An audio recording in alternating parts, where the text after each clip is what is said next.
Hello दोस्तों, नमस्ते, जय माता दी। मेरे अपने यूट्यूब चैनल पे आप सबका स्वागत करती हूँ।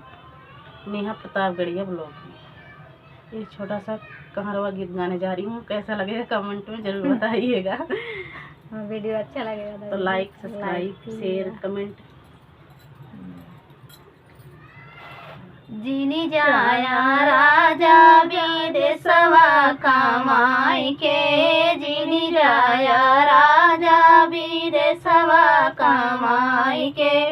ना चाही रुपया हो ना चाही पैसा, ना चाही रुपया हो ना चाही पैसा।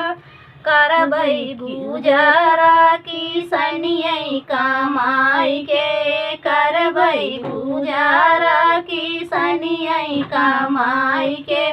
जिनी जाया राजा विदेशवा कमाई के, जिनी जाया राजा विदेशवा कमाई के। ना चाही लहंगा हो ना चाही साड़ी, ना चाही लहंगा हो ना चाही साड़ी। करबै गुजारा लुगरिया पहिरी के, करबै गुजारा लुगरिया पहिरी के। जिनी जाया राजा विदेशवा कमाई के, जिनी जाया राजा विदेशवा कमाई के।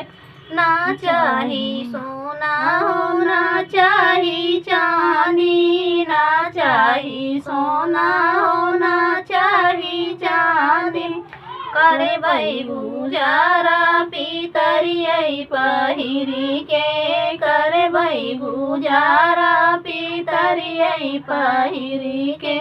जिनी जाया राजा विदेशवा कमाई के, जिनी जाया राजा विदेशवा कमाई के।